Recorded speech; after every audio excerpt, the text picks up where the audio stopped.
Welcome to our channel. Today we how to transfer 1099 contractor records into TaxAct, beginner guide step by step clearly. Start by opening your web browser and navigating to the TaxAct website. Log into your TaxAct account using your username and password. Once logged in, select the tax year you are preparing your return for. In the TaxAct dashboard, look for the section labeled Income. Click on Income to expand that section. Scroll down until you find the option for 1099 MISC and 1099 NEC. Click on Add or Enter next to the 1099. You will now see a prompt asking for the type of 1099 form.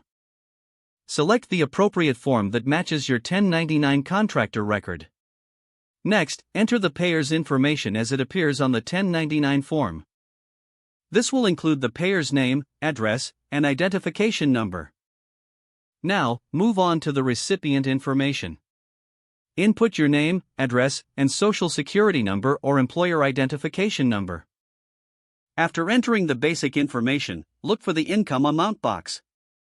Fill in the amount reported on your 1099 form. Double-check to ensure all entries are accurate. If there are any additional boxes on the form, fill those out as needed. Once you have entered all relevant information, click Continue or Next. Review the summary of the data you have entered for any errors. If everything looks correct, proceed to finalize your entries.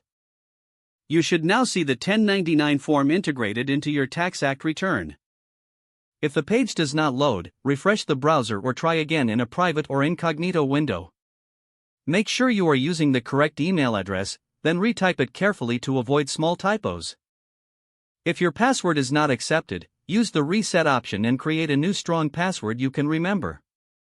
Check your spam folder for verification or security emails, then complete any requested confirmation steps. Enable two-factor authentication if available to improve account security and reduce unauthorized access risk. After signing in, review your profile details so your contact information and settings are accurate and current. If you see an error message, note it down and try again after restarting your device and internet connection. Log out when you finish, especially on shared devices, to keep your account and payment information secure. If the page does not load, refresh the browser or try again in a private or incognito window.